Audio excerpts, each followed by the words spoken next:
이 세상을 살아가는 사람들의 특징을 보면 우리가 감사를 기준으로 대략 세 가지로 나누어 볼 수가 있습니다. 첫 번째는 감사하며 사는 사람이 되고, 두 번째는 불평하며 사는 사람이 되고, 마지막으로는 이 감사와 불평을 오가는, 그 경계선을 오가는 사람이 됩니다. 그러나 이 중에서 아무리 뭐라고 해도 여러분 어떻습니까? 가장 행복한 사람은 어떤 사람이 되겠습니까? 아무래도 감사하는 사람이 되겠죠. 왜냐하면 감사하는 사람에게는 여러 가지 유익과 복이 따르기 때문에 그렇습니다. 이 감사하는 사람의 유익에 대해서 연구했던 기독교 상담가인 존 자이라는 사람은 다음과 같이 감사의 유익에 대해서 세 가지를 말한 적이 있었습니다. 감사는 첫 번째로 면역제가 됩니다. 즉 감사하는 사람은 아무리 큰 어려움이 닥쳐와도 예방주사를 맞는 것처럼 마음에 병이 잘 걸리지 않게 만들어줍니다. 둘째로는 감사는 해독제가 됩니다. 감사하는 사람은 마음에 상처를 입었어도 오래가지 않고 금방 풀어버린다는 뜻이 됩니다. 가령 감사하는 사람은 직장 상사에게 상처를 받았더라도 상처를 오래 품지 않고 금방 풀어버립니다. 마지막으로 감사는 방부제가 됩니다. 감사하는 사람은 쉽게 세상죄에 물들지 않습니다. 그러나 불평하는 사람은 오히려 반대로 어려움이 생기거나 상처가 생기면 그것이 참 오래 갑니다. 또 이 세상의 죄를 접촉하면 금방 물들어 버리게 됩니다. 그래서 감사가 중요한 것입니다. 또한 기독교 작가인 넬르시 넬슨이라는 사람도 감사의 유익에 대해서 다음과 같이 그의 책에서 말한 적이 있었습니다. 첫째, 스트레스가 완화되고 면역 체계가 강화되어서 육체의 잔병 치유를 촉진하는 그런 효과가 있습니다. 두 번째로는 가정이나 직업에 대한 만족감과 기쁨이 증가되어서 인간관계를 향상시키고 갈등을 해소하고 협력을 도모하는 그런 사람이 되게 합니다.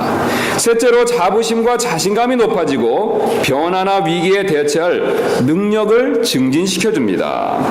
마지막으로 감사의 마음은 풍성함과 만족을 우리 마음속에서 끌어내는 그런 힘을 가지고 있습니다. 그런데 여러분, 감사의 유익은 이것만이 전부가 아닙니다. 다른 무엇과도 비교할 수 없는 가장 큰 유익이 있습니다. 여러분, 이 가장 큰 유익이 무엇인지 아십니까? 바로 우리가 모든 일에 있어서 감사할 때 하늘에 계신 하나님께서 기뻐하십니다. 왜냐하면 모든 일에 감사하는 것은 하나님의 뜻에 순종하는 일이기 때문에 그렇습니다. 오늘 본문 17절은 이 사실을 잘 보여주고 있습니다. 또 너희가 말이나 행위로 무엇을 하든지 모든 것을 주 예수님의 이름으로 하며 그물을 힘입어 하나님 곧 아버지께 감사를 드리라. 아멘. 그러므로 저와 여러분은 항상 모든 일에 감사하는 사람이 되시기를 주님의 이름으로 축원합니다. 이처럼 감사하며 사는 것은 참 신앙생활에 있어서 중요한 일입니다. 그런데 문제는 얼마나 감사하며 사느냐에 달려 있습니다. 즉 우리가 얼마나 많이 감사하며 사느냐에 이 문제가 있다는 뜻이 되겠습니다. 안타깝게도 많은 사람들이 사실은 감사하며 살지 못하고 있습니다. 사람들이 감사하며 살지 못하는 그 이유에는 여러 가지가 있지만 그 중에서도 첫 번째 이유를 꼽으라고 말한다면 사람의 욕심이 한이 없기 때문에 그렇습니다. 사람들은 돈이 잘 벌리고 자기가 원하는 시험에 잘 합격하고 꿈이 이루어질 때 여러분 보통 어떻게 합니까? 감사를 잘합니다. 그러나 이러한 감사는 오래가지 못합니다. 왜냐하면 욕심 때문에 금방 감사하는 마음을 잊고 또다시 불평과 원망에 쉽게 빠지기 때문에 그렇습니다. 영국의 콩클턴 경이라는 사람이 부엌에서 한 어린 하녀가 다른 하녀에게 하는 말을 우연히 듣게 된 적이 있었습니다. 그 어린 하녀가 다른 하녀에게 하는 말이 이런 내용이었습니다. 만약 내게 5파운드만 있다면 정말로 기쁠 텐데. 이 말을 듣고 이 콩클턴 경은 5파운드를 그 어린 하녀에게 주며 너를 기쁘게 해주고 싶어서 주는 내 선물이니 받으렴 하며 이렇게 말하며 5파운드를 건네주었습니다. 그때 하녀는 정말이에요 감사합니다 하고 큰 기쁨으로 그 5파운드를 받았습니다. 그런데 뒤돌아 나오는 콩클턴 경의 귀에 이 하녀의 말이 들렸습니다. 왜 10파운드만 있으면 참 기뻤을 텐데 라고 말하지 못했을까. 이처럼 사람의 욕심은 사실 끝이 없습니다.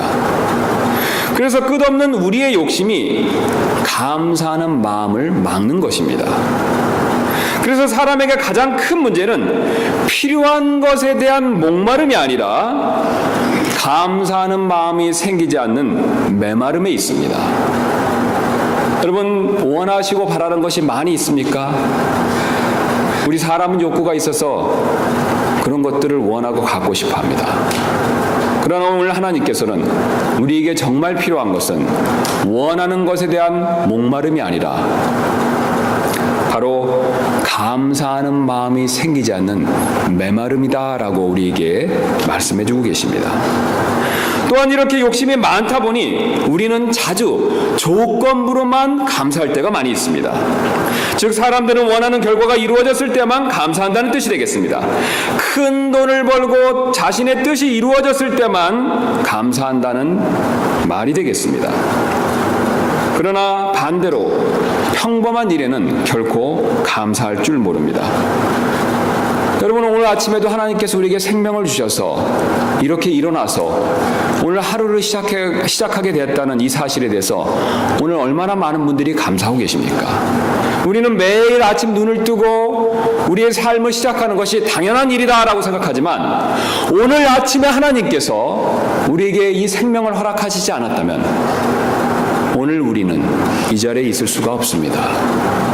너무나 당연한 것 같지만 사실은 우리는 너무나 자주 하나님께서 베풀어 주신 오늘 하루에 대한 삶의 그 내용을 감사하지 못할 때가 많이 있습니다. 또 하나님께서 일용할 양식을 주셔서 아침을 먹게 되었지만 당연한 것으로 여기고 감사하지 않을 때가 너무나도 많이 있습니다. 게다가 일이 원하는 대로 되지 않는다면 전혀 감사할 줄 모를 때가 사실은 너무나도 많이 있습니다. 직장에서 승진하지 못하고 자신의 공부가 시원치 않고 자신의 꿈이 이루어질 기미가 보이지 않으면 감사는 고사하고 곧바로 불평과 원망만을 할 때가 사실 우리는 너무나도 많이 있습니다. 그러나 하나님께서는 우리가 감사하는 사람이 되기를 원하십니다. 여러분, 이 사실을 믿으십니까? 네. 특별히 하나님께서는 하나님께서 정말로 기뻐하시는 감사는 바로 그럼에도 불구하고 우리가 감사하는 그런 감사를 우리에게 원하고 계십니다.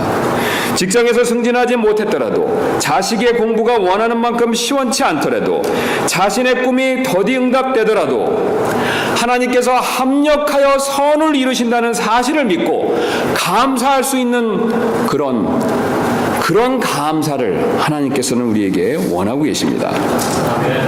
인도의 어느 시골 교회에 있었던 일이었습니다. 추수를 마치고 감사 예배를 드릴 때 한 여인이 많은 양의 곡식을 예물로 이 교회에 드린 적이 있었습니다. 평소 가난한 삶을 꾸려가던 여인인지라 그 교회 목사님이 의회에서 다음과 같이 질문을 했습니다. 자매님, 특별히 감사할 일이라도 있으셨습니까? 예, 사실은 제가 10살짜리 아들이 있었습니다. 지난해 그 애가 병을 얻었을 때 이 아이를 다시 살려주셔서 하나님께 많은 감사 예물을 드릴 수 있게 해주세요라고 기도했었습니다. 그러면 그 아들이 회복되었나요? 아닙니다. 1년가량 시름시름 앓다가 한 달 전에 세상을 떠났습니다. 그런데도 어떻게 감사할 생각을 하셨습니까, 자매님? 목사님, 사실은 이제야말로 주님께 감사의 선물을 드릴 때라는 생각이 들었습니다. 왜냐하면 하나님께서 제 아들을 더 좋은 하늘나라로 데려가셨고 지금은 오히려 그 품에 안고 계신 것을 저는 믿기 때문입니다. 그렇기 때문에 특별히 감사하는 마음으로 지금 예물을 드린 것입니다. 사실 우리는 아무리 힘들고 실망스러운 일을 만나더라도 감사하지 못할 것이 없습니다. 왜냐하면 하나님께서 합력하여 선을 이루신다는 사실을 믿는다면 지금의 불행과 어려움도 사실 우리는 믿음으로 감사할 수 있습니다. 이를 잘 알았던 하박국 선지자는 자신의 현재 삶이 빈손이었고 빈털털이었고 아무것도 가진 것이 없었지만 이렇게 고백한 적이 있었습니다. 하박국 선지자는 하박국 3장 17절부터 18절에서 이렇게 고백한 적이 있었습니다.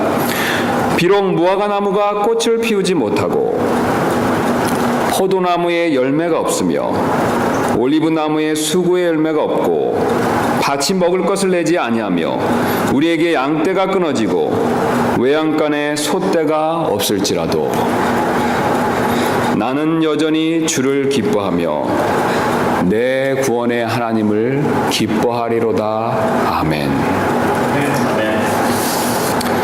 여러분, 우리 모두가 이렇게 하박국처럼 감사하는 사람이 되시기를 주님의 이름으로 축원합니다. 그런데 문제는 이런 감사는 아무나 할 수 있는 것이 아니라는 데 있습니다. 즉 아무나 쉽사리 이처럼 깊은 감사를 할 수 있는 것이 아니란 뜻이 됩니다. 사실 이처럼 깊이 감사하기 위해서는 먼저 어떤 마음의 준비가 필요합니다. 그렇다면 우리에게 어떤 마음의 준비가 필요하겠습니까? 바로 오늘 본문 말씀이 이에 대한 답을 가르쳐주고 있습니다. 오늘 다시 한번 본문 15절 말씀을 한번 같이 보도록 하겠습니다. 15절 말씀 이렇게 우리에게 알려주고 계십니다. 하나님의 화평이 너희 마음속에서 다스리게 하라. 너희도 그 화평에 이르도록 한 몸 안에서 부르심을 받았으니. 마지막에 뭐라고 말씀하고 계십니까, 여러분? 감사하는 자가 되라. 사실 우리의 마음이 바뀌지 않으면 감사하기가 참 어렵습니다. 우리의 마음이 불평으로 가득 차면 감사할 수가 없죠. 또 우리의 마음이 원망으로 가득 차면, 원망과 미움으로 가득 차도 사실 감사하기가 어렵습니다. 또 어떤 과거의 상처로 인해서 괴로움이, 쓴뿌리가 우리 마음 안에 가득 차도 사실 우리는 감사할 수가 없습니다. 그렇다면 우리의 마음이 어떻게 바뀌어야 감사할 수 있겠습니까? 오늘 하나님께서 그 답을 15절에서 가르쳐주고 계십니다. 바로 하나님의 화평이 우리의 마음을 다스리게 하라라고 말씀하고 계십니다. 오늘 읽었던 15절 말씀은 하나님의 화평이 우리 마음을 다스렸을 때 15절 후반에서 말하는 것처럼 감사하는 사람이 될 수 있다, 감사하는 자가 될 수 있다라고 말씀하고 계십니다. 그러므로 이런 불평, 원망, 괴로움을 물리치고 감사하기 위해서는 먼저 하나님의 화평이 우리의 마음을 다스릴 필요가 있습니다. 여러분, 그렇다면 여기서 하나님의 화평은 무엇이 됩니까? 바로 하나님께서 스스로 누리시는 화평이 됩니다. 그래서 우리 사람이 누리는 평화, 화평과는 완전히 다른 화평이다라는 것을 성경은 우리에게 가르쳐주고 있습니다. 즉 우리의 이해를 초월하는 그런 화평이다라고 말씀해주고 계십니다. 그래서 우리 빌립보서 4장 6절부터 7절을 통해서 이 하나님의 화평이 어떤 것인가를 한번 잠깐 확인해 보도록 하겠습니다. 빌립보서 4장 6절부터 7절 말씀 되겠습니다. 제가 읽도록 하겠습니다. 빌립보서 4장 6절부터 7절입니다. 아무것도 염려하지 말고 오직 모든 일에서 기도와 간구로 너희가 요청할 것들을 감사와 더불어 하나님께 알리라. 그리하면 모든 이해를 뛰어넘는 하나님의 평강이 그리스도 예수님을 통해 너희 마음과 생각을 지키시리라. 여러분, 우리의 이해를 초월하는 하나님의 평강이, 화평이 우리의 마음을 지켜주실 것이다 라고 말씀하고 계십니다. 오늘 그 하나님의 화평이 필요하고 그 하나님의 화평을 우리가 가졌을 때 모든 일에서 감사할 수 있는, 하나님께 깊은 감사를 드릴 수 있는 사람이다라고 주님께서 오늘 우리에게 말씀해 주고 계십니다. 이 하나님의 화평을 마음속에 충만히 가지셨던 분은 다름 아닌 바로 예수님이셨습니다. 그 근거로 예수님께서는 요한복음 14장 27절에서 이렇게 말씀하신 적이 있습니다. 내가 너에게 평안을 남기노니 곧 나의 평안을 너에게 주노라. 세상이 주는 것과 달리 내가 너에게 주노니 너희는 마음에 근심하지 말고 두려워하지도 말라. 예수님께서 방금 전에 뭐라고 말씀하셨습니까? 나의 평안을 너에게 주겠다라고 말씀하셨습니다. 그래서 예수님께서는 항상 이 하나님의 평안, 하나님의 평강을 마음에 누리고 계셨습니다. 그래서 그 누리셨던 모습의 가장 대표적인 예 중에 하나가 바로 어떤 것이었냐면 폭풍우 가운데서 주무시는 모습이었습니다. 여러분 한번 생각해 보시기 바랍니다. 폭풍이 치는 바다에서 보통 사람이면 이렇게 쉽게 잠을 잘 수 있겠습니까? 예수님께서는 잠자는 척을 하신 것도 아니고 잠깐 선잠이 드신 것도 아니었습니다. 왜냐하면 제사장들이 이 폭풍우의 가운데서 너무 두려워서 예수님을 흔들어 깨워야 예수님께서 겨우 일어나셨기 때문에 예수님께서는 분명히 깊은 잠에 빠지셨다는 것을 우리는 성경 말씀을 통해서 이미 잘 알고 있습니다. 폭풍 치는 바다 가운데서 예수님께서는 어떻게 그렇게 깊은 잠을 주무실 수 있었습니까? 바로 요한복음에서 말씀하신 것처럼 하나님의 평강이, 하나님의 화평이 그분 마음 한가운데 충만하게 넘쳤기 때문입니다. 그래서 예수님께서는 그 하나님의 화평 가운데서 바로 비록 풍랑 가운데 있어도 주무시는 그런 모습을 우리에게 보여주고 계십니다. 바로 이 하나님의 평화가 바로 죽음을 두려워하지 않게 만들어주는 평화라는 사실을 하나님께서 우리에게 알려주고 계십니다. 그래서 이 하나님의 평화가 이렇게 마음속에 넘쳐났을 때 풍랑이 쳐도 두렵지 않습니다.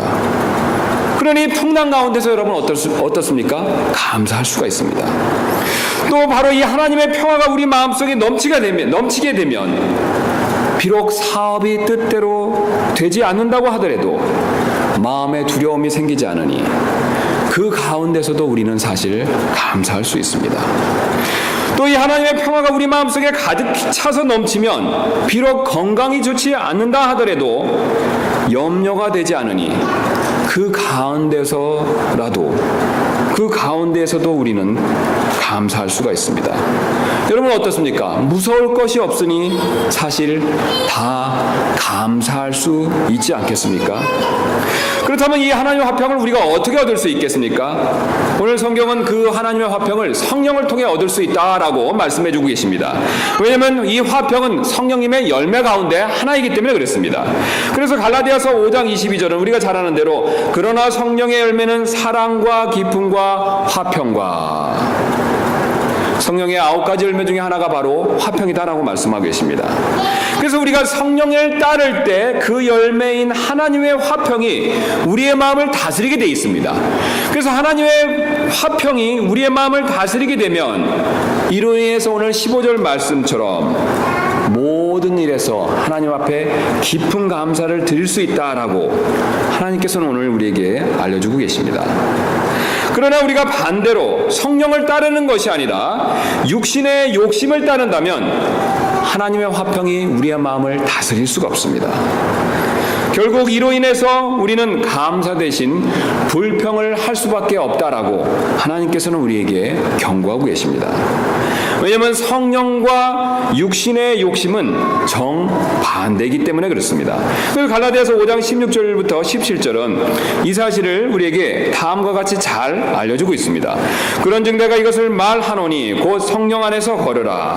그리하면 너희가 육신의 욕심을 이루지 아니하리라. 육신은 성령을 대적하여 욕심을 부리고 성령은 육신을 대적하나니 이 둘이 서로 반대가 되므로 너희가 원하는 것들을 너희가 능히 하지 못하느니라. 그러므로 여러분의 마음 상태를 한번 잘 생각해 보시기 바랍니다. 여러분이 지난 한 주 동안에 그 전 기간 동안에 여러분이 감사 생활이 잘 안 되시고 오히려 불평과 원망 가운데 계셨다면 그 이유는 바로 여러분이 여러분 자신도 모르게 성령을 따르지 않고 육신의 욕심을 따르기 때문에 그랬다라고 하나님께서 오늘 우리에게 알려주고 계십니다. 그러므로 여러분이 오늘 주님의 명령대로 항상 모든 일에서 감사하기를 원하신다면 우리의 욕심을 버리고 성령을 반드시 따르실 필요가 있습니다.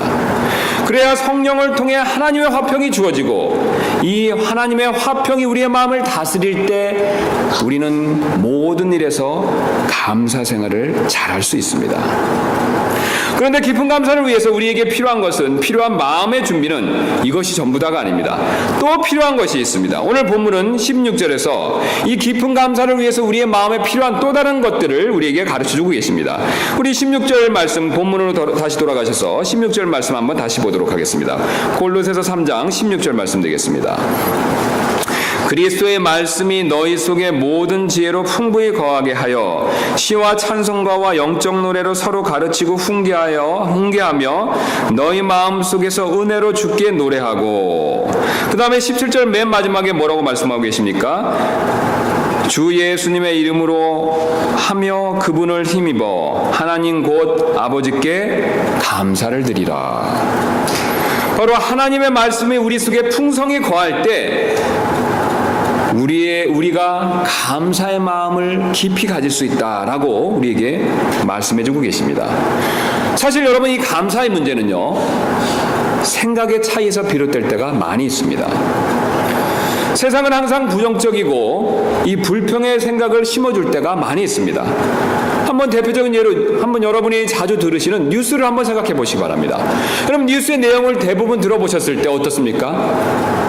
우리가 감사할 내용들을 많이 말씀합니까? 아니면 어떤 원망과 어려움과 우리가 사실 그 내용을 들었을 때 불평하고 부정적인 생각을 줄 그런 내용들을 많이 얘기하고 있습니까? 사실 세상의 얘기를 듣다 보면 이 세상으로부터 들려오는 부정적인 내용만 계속 들을 수밖에 없습니다. 그런 부정적인 내용을 듣다 보면 나도 모르게 사실 감사할 마음이 저절로 사라질 때가 많이 있습니다. 그래서 오늘 하나님께서는 세상의 얘기만 듣지 말고 오히려 반대로 하나님의 말씀을 많이 들어야 된다라고 말씀하고 계십니다. 우리가 하나님의 말씀을 많이 들었을 때 하나님께로부터 은혜를 받습니다. 또 하나님께로부터 은혜를 받을 때 우리의 생각이 부정적인 생각에서 긍정적인 생각으로 바뀌게 되어 있습니다. 또 우리가 우리의 생각이 긍정적인 생각으로 바뀌었을 때 사실 오늘 주님께서 우리에게 요구하시는 모든 삶에서 깊은 감사를 드릴 수가 있습니다. 그렇다면 우리가 특별히 어떤 말씀을 자주 들어야 우리가 깊은 감사를 주님께 드릴 수 있겠습니까?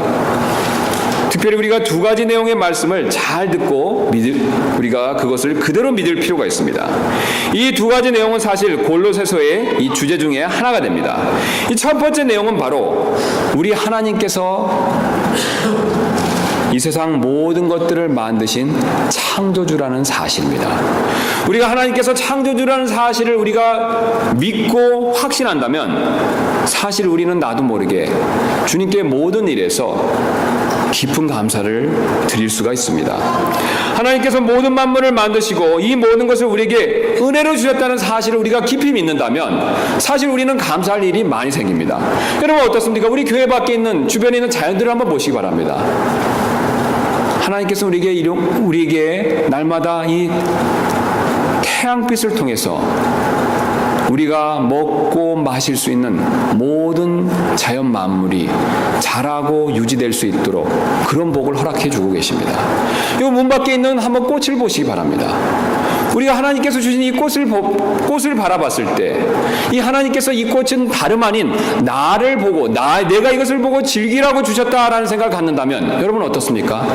사실 나도 모르게 감사하는 마음을 더 잘 가질 수가 있습니다. 하나님께서 만드신 창조 세계다라는 사실을 우리가 분명히 갖는다면 사실 우리는 나도 모르게 하나님 앞에서 더 감사할 내용이 많아진다는 것을 우리는 이미 경험적으로 잘 알고 있습니다. 두 번째로는 어떤 말씀을 우리가 자주 들어야 주님께 더 감사할 수 있냐면 바로 하나님께서 우리의 구원자라는 사실을 우리가 사실 늘 명심할 필요가 있습니다. 지옥에 갈 우리를 예수님을 통해서 구원해 주시고 영원한 생명을 주셨으니 이것을 우리가 늘 생각한다면 사실 우리가 감사할 일이 얼마나 많겠습니까? 여러분, 사람이 자신의 생명보다 더 귀한 것이 무엇이 있겠습니까? 하나밖에 없는 이 생명을 하나님께서는 자신의 아들 예수 그리스도를 통해서 우리에게 이 하나밖에 없는 생명이 지옥이 아니라 천국에서 영원히 살 수 있는 그런 복을 우리에게 허락해 주셨습니다. 여러분, 우리가 구원받은 걸 생각해 본다면 사실 비록 지금 어려움과 불편한 일이 있더라도 원망스러운 일이 있다 하더라도 우리는 사실 감사할 수 있습니다. 우리가 처한 고난과 어려움과 불평과 어려운 일들이 이 땅에서 우리 삶에서는 지금 우리에게 허락되어 있지만 그 일이 영원토록 지속되는 것이 아니라 이제 주님께서 우리를 하늘로 천국으로 부르신다면 우리에겐 이루 말할 수 없는 기쁨과 즐거움이, 그런 잔치가 우리를 기다리고 있기 때문에 우리는 그것을 생각한다면 비록 지금 상황에서 어렵더라도 주님께 감사를 더 많이 드릴 수가 있습니다. 이렇게 우리가 필요한 것을 주시고 구원해 주신 것을 생각해 본다면 우리는 사실 절로 감사가 나올 수밖에 없다는 뜻이 되겠습니다. 그리고 우리가 진심으로 마음으로부터 감사하게 된다면 사실 나도 모르게 찬송이 저절로 나올 수밖에 없습니다. 그래서 16절은 이 사실을 우리에게 다음과 같이 잘 보여주고 있습니다. 우리 16절 말씀 다시 한번 가서 보시도록 하겠습니다.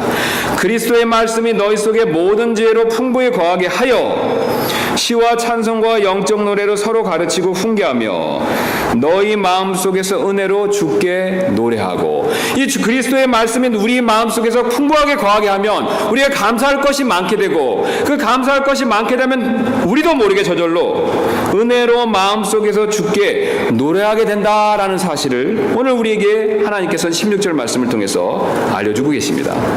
그래서 감사의 표현이 곧 찬송이 됩니다. 여러분, 그런 경험이 있으시죠? 여러분, 감사가 넘쳐서 나도 모르게 이 콧노래로 찬송이 나온 적이 있으시지 않습니까? 바로 오늘 주님께서는 그러한 사실을 우리에게 말씀해주고 계십니다. 그러므로 여러분, 깊은 감사를 하기를 원하신다면 하나님의 말씀이 항상 여러분 마음 안에 거하실 수 있도록 하나님의 말씀을 더 많이 읽으시고 묵상하시는 그런 저와 여러분들이 되시기를 주님의 이름으로 축원합니다. 끝으로 이제 깊은 감사를 위해서 우리가 마음으로 준비해야 할 마지막 일들을 한번 살펴보도록 하겠습니다. 사실 이 마지막의 마음의 준비가 가장 중요합니다. 그 내용을 17절 말씀이 우리에게 가르쳐주고 있습니다. 17절 말씀 다시 한번 보도록 하겠습니다. 또 너희가 말이나 행위로 무엇을 하든지 모든 것을 주 예수님의 이름으로 하며 그분을 힘입어 하나님 곧 아버지께 감사를 드리라. 여러분, 지금 뭐라고 말씀하고 계십니까? 17절에서 바로 무엇을 하든지 모든 것을 누구의 이름으로 하라라고 말씀해 주고 계십니까? 주 예수님의 이름으로 하라라고 말씀하고 계십니다. 그리고 그분을 힘입어, 그분의 이름을 힘입어 하나님 곧 아버지께 감사를 드리라라고 우리에게 지금 권면하고 계십니다. 사실 우리가 가장 깊은 감사를 할 수 있을 때는 바로 우리가 무엇을 하든지 주 예수님의 이름으로 살아갈 때입니다. 본문에서 지금 예수님의 이름으로 말하고 행하라는 뜻은 행하라고 말씀하고 있는 뜻은 바로 예수님의 영광을 나타내라는 그런 뜻이 됩니다. 즉 예수님의 이름을 빛나게 하라라는 그런 뜻을 가지고 있습니다. 여러분, 한번 성전 미문에 있던 이 거지를 베드로가 일으켜 세운 그 기적을 한번 생각해 보시기 바랍니다. 그 성전 미문에 있던 거지를 베드로가 이렇게 세웠는데, 이렇게 세우기 직전에 그가 한 일이 무엇이었습니까? 여러분, 단 한마디 말을 했었죠. 무엇입니까?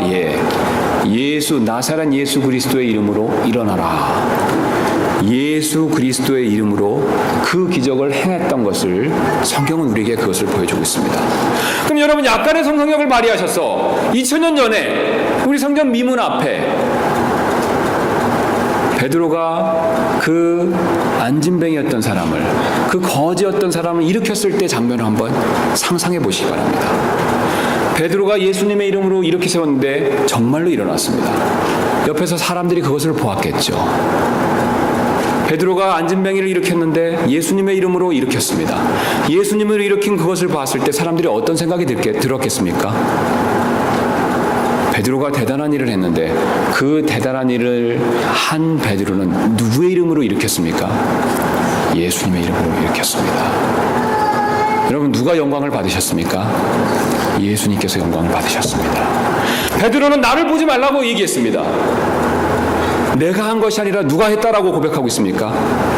예수 그리스도께, 너희가 죽이신 그분의 이름의 권능이 이 사람을 일으켰다. 나를 주목하지 말라라고 오히려 사람들에게 반문했습니다. 사실 이 점을 오히려 제사장들과 장로들은 잘 알았기 때문에 베드로와 사도들에게 예수님의 이름으로 말하고 가르치지 말라고 2번이나 윽박지르는 장면을 사도행전은 우리에게 잘 보여주고 있습니다. 여러분, 우리가 예수님의 이름으로 할 때 사실 예수님께서 영광을 받으십니다. 또 예수님께서 영광을 받으셨을 때 사실 우리가 주님께 더 많은 것들을 감사할 수 있습니다. 여러분, 왜 그렇습니까? 제가 만약에 여기서 목회 일을 하는데 제 이름으로, 제가 목사이기 때문에 일을 했다라고 여러분 어떻겠습니까? 잘 됐을 때 누가 영광을 받습니까? 제가 영광을 받겠죠. 그러나 제가 제 이름으로 하는 것이 아니라, 제가 목회자이기 때문에 한 것이 아니라 하나님의 이름으로, 특히 오늘 본문에 말씀하시는 대로 예수님의 이름으로 그분의 이름에 순종하기 위해서 이 목회를 했다라고 한다면, 그리고 하나님께서 이 목회일에 복을 주셔서 영적으로나 양적으로 우리 교회가 복을 받았다라면 여러분, 누가 영광을 받으시겠습니까? 예수님께서 영광을 받으실 것입니다. 그리고 예수님께서 영광을 받으셨을 때 사실 우리는 그분께 더 많이 감사할 수 있습니다. 제가 제 이름으로 해서 일이 잘 됐다면 여러분, 누구에게 감사하시겠습니까? 저에게 감사하실 수도 있죠. 그러나 제가 예수님의 이름을 행했고 하나님께서 복을 주셔서 일이 잘 됐다면 우리는 사실 예수님께 영광을 돌리고 예수님께 감사할 수밖에 없습니다. 그래서 하나님께서는 모든 일에서, 저뿐만 아니라 여기 계신 집사님들과 우리 형제님들과 우리 자매님들, 심지어는 우리 아이들까지도, 구원받은 아이들까지도 모두가 예수님의 이름으로 무엇을 하든 모든 일을 하라라고 우리에게 말씀해주고 계십니다. 그 17절 말씀 다시 한번 제가 읽도록 하겠습니다. 또 너희가 말이나 행위로 무엇을 하든지 모든 것을 주 예수님의 이름으로 하며 그분을 힘입어 하나님 곧 아버지께 감사를 드리라. 여러분, 여기에 비결이 있습니다. 우리가 정말 진정으로 주님께 감사하는 생활을 잘하기를 원하신다면 우리의 말, 우리의 행동, 우리가 하는 모든 것들을 예수님의 이름으로 할 필요가 있습니다. 예수님의 이름으로 할 때 그 이름에 권세가 있어서 하나님께서 우리와 함께 해주십니다. 예수님의 이름으로 했을 때 하나님께서 그 이름의 권세를 통해서 우리에게 복을 주십니다. 그리고 하나님께서 베풀어 주신 그 복을 통해서 우리는 주님께 온전히 감사하며 그분께만 영광을 돌릴 수가 있습니다.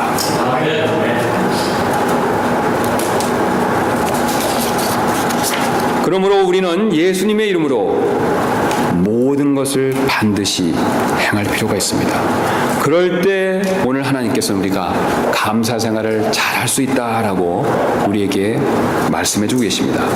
지금까지 우리는 깊은 감사를 위해서 필요한 우리의 마음의 자세에 대해서 살펴보았습니다.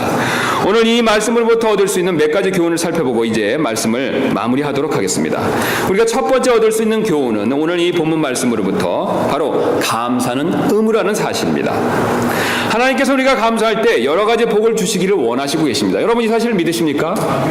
사실 우리가 감사 생활을 잘하면 하나님께서 더 많은 복을 주십니다. 제가 한번 앞전에 설교한 대로 우리가 감사를 잘하면 놀랍게도 매번 모든 경우는 아니지만 우리 건강이 좋아질 때가 있습니다.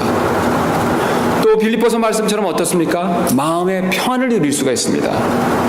또 또 가장 무엇보다도 큰 복은 하나님과 가까워지는 그런 복을 하나님께서는 우리에게 주기를 원하고 계십니다. 그래서 하나님께서는 우리가 항상 감사할 것을 우리에게 명령하고 계십니다.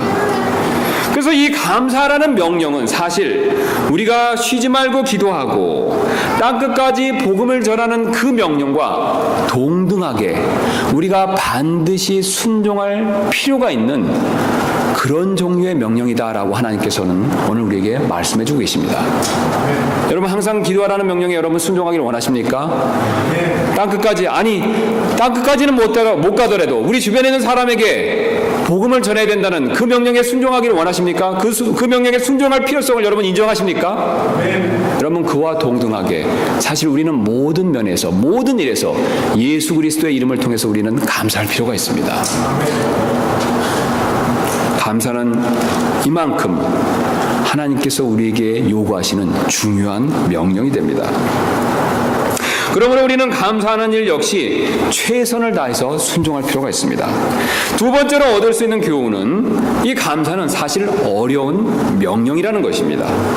우리가 원하는 일이 이루어졌을 때 우리는 사실 자연스럽게 감사할 수 있습니다. 여러분 그러시죠? 우리 각자가 원하는 게 있습니다. 기도했습니다. 하나님께 들어주셨습니다. 감사가 절로 나오죠. 찬양과 감사가 사실 저절로 나옵니다.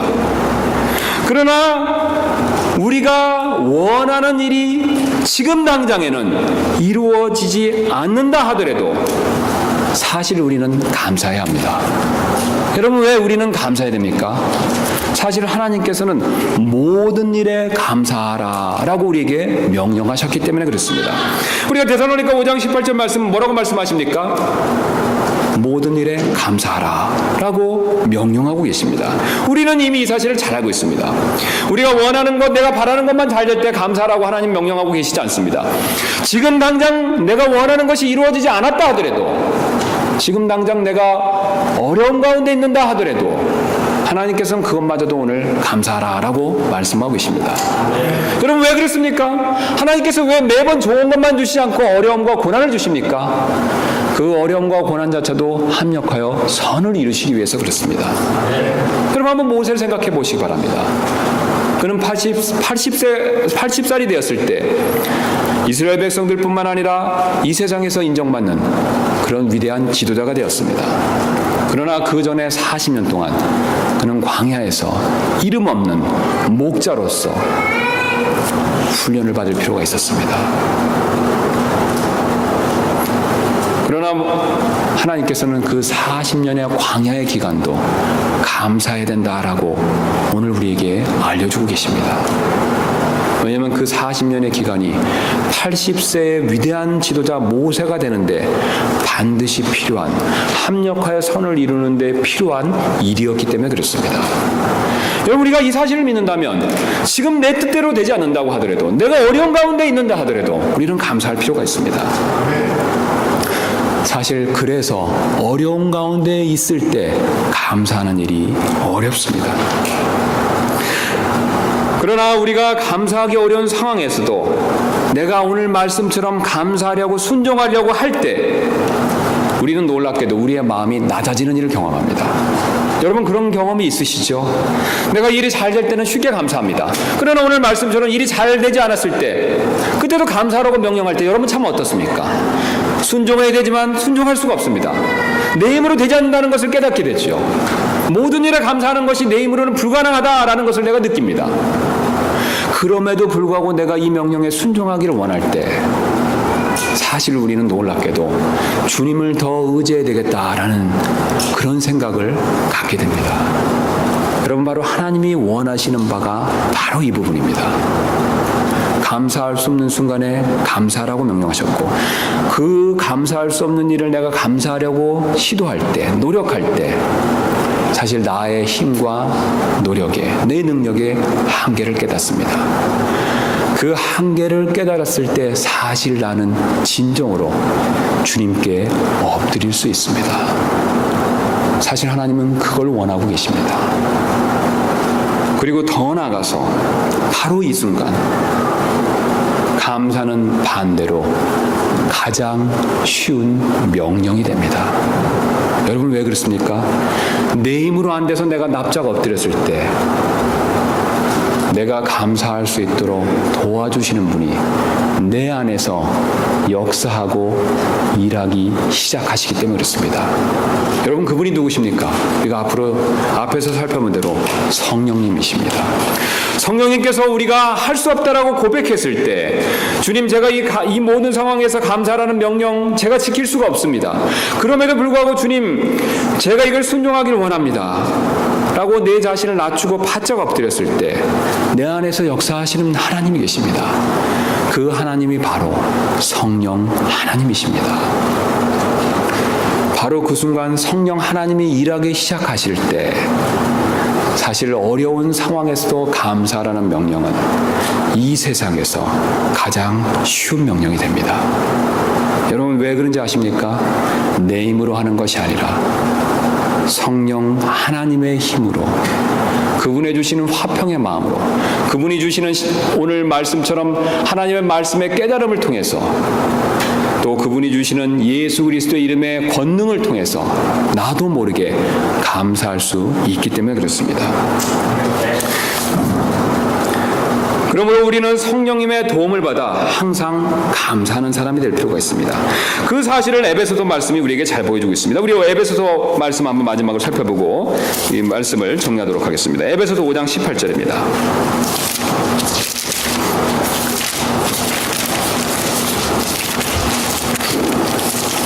우리가 잘 아시는 말씀입니다. 바로 성령 충만에 대해서 너무나 유명한 말씀인데, 우리가 다 잘 아시는 말씀이지만 제가 한 번 더 받들어 읽도록 하겠습니다.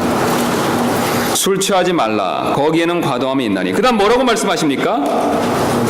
성령으로 충만하라. 자, 18절에서 오직 성령으로 충만하라 라고 명령하시고 나서 정말 그 명령대로 우리가 성령 충만을 받았을 때 성령 충만의 열매가 무엇인지를 19절부터 20절, 21절을 통해서 우리에게 보여주고 계십니다.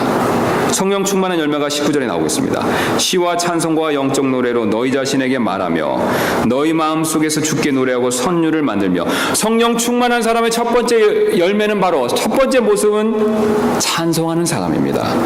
그 다음에 20절 말씀이 나오고 있습니다. 모든 일로 인해 우리 주 예수 그리스도의 이름으로 항상 하나님 곧 아버지께 감사하고. 여러분, 성령 충만한 사람의 두 번째 모습이, 두 번째 열매가 무엇이다 라고 말씀하고 계십니까? 감사한다. 감사하게 될 수 있다 라고 말씀하고 계십니다. 더 흥미로운 것은 우리가 지금 시간이 있어서 확인해 보지는 않겠지만 바로 이 에베소서 5장 19절 말씀은 그 내용상 우리가 읽었던 골로새서 3장 16절과 비슷합니다. 그리고 조금 전에 읽었던 20절 말씀은 오늘 본문 말씀인 골로새서 3장 17절 말씀과 비슷합니다. 그러면 우리가 오늘 본문 말씀으로 다시 오셔서 3장 16절, 17절 말씀처럼 이렇게 감사할 수 있기 위해서는 에베소서 말씀에 따르면 5장 18절 말씀대로라면 우리는 먼저 성령 충만한 것이 필요하다라고 말씀하고 계십니다. 우리가 성령 충만할 때 찬송을 드리며 모든 일에서 예수 그리스도의 이름을 통해서 감사할 수 있게 된다라고 오늘 우리에게 말씀해주고 계십니다. 이제 제가 마지막으로 한 가지 예화를 말씀드리고 말씀을 마치도록 하겠습니다. 우리가 잘 아는 이 헬런 켈러라는 사람이 자신이 쓴 유명한 책인 3일 동안만 본다면에서 진정한 이 감사가 무엇인지를 다음과 같이 보여준 적이 있었습니다. 그래서 이 헬런 켈러 여사가 이 자신의 책에서 내가 하나님 앞에 3일 동안, 우리 여러분 잘 아시죠? 그분은 태어날 때부터 앞을 보지 못하는 분이었죠. 그런데 이제 앞을 보지 못하는 분이었지만 보통 사람이 할 수 있는 일 이상의 업적들을 남겼던 아주 훌륭한 사람이었습니다. 그래서 그분 역시 신앙인이었었는데 그분이 이제 기도하기를 하나님께서 제 소원을 한 가지를 들어주시기를 원하는데 그 소원은 다름 아닌 바로 3일 동안만 보았으면 좋겠습니다 라는 그런 내용이었습니다. 그래서 이 기도의 내용을 책으로 썼고 그 책에서 다음과 같이 그분이 고백하는 내용을 제가 잠깐 읽어드리도록 하겠습니다. 만약 내가 이 세상을 사는 동안 유일한 소망이 하나 있다면 그것은 죽기 직전에 꼭 3일 동안만 눈을 뜨고 보는 것입니다. 만약 내가 눈을 뜨고 볼 수 있다면 나는 눈을 뜨는 그 첫 순간 나를 이만큼 가르쳐 주신 나의 선생님 설리반을 찾아가겠습니다. 다음엔 친구들을 찾아가고 그 다음엔 들로 산으로 산책을 가겠습니다. 바람에 나풀거리는 아름다운 나뭇잎들, 들에 피어있는 예쁜 꽃들과 풀들, 그리고 저녁이 되면 석영에 빛나는 아름다운 노을을 제 두 눈으로 보고 싶습니다. 다음날 이른 새벽에는 먼 동이 트는 웅장한 장면, 아침에는 메트로폴리탄에 있는 박물관을, 오후에는 미술관을, 그리고 저녁에는 보석 같은 밤하늘의 별들을 보면서 둘째 날을 지내고 싶습니다. 마지막 날에는 아침 일찍 큰 길가에 나가 출근하는 사람들의 얼굴 표정들을, 그리고 오후엔 영화관에서 영화를 감상하고 싶습니다. 그러다 어느덧 마지막 날 저녁이 되면 저는 건물이 가득한 도시 한복판으로 나와서 거리와 쇼윈도에 진열되어 있는 아름다운 상품들을 보면서 집으로 돌아갈 것입니다. 그리고 끝으로 내가 다시 눈을 감아야 할 마지막 그 순간에 나는 단 이 3일 동안만이라도 볼 수 있게 해주신 나의 하나님께 감사한다고 기도를 드리고 영원히 암흑의 세계로 다시 돌아갈 것입니다.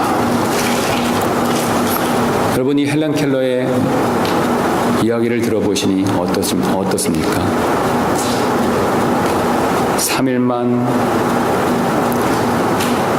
보기를 소망했고 이 3일만 보는 것들로 인해서도 감사하며 자신은 다시 과거처럼 보지 못하는 세계로 돌아가도 그것마저도 감사하다는 그런 고백을 했습니다. 여러분, 우리는 이 헬런 켈러에 비하면 사실 감사할 일이 너무나도 많지 않으십니까? 만약 여러분이 정말 그러시다면 오늘 말씀처럼 우리는 주 예수님의 이름으로 항상 모든 일에서 감사할 필요가 있습니다. 그런 저와 여러분이 되시기를 주님의 이름으로 축원합니다.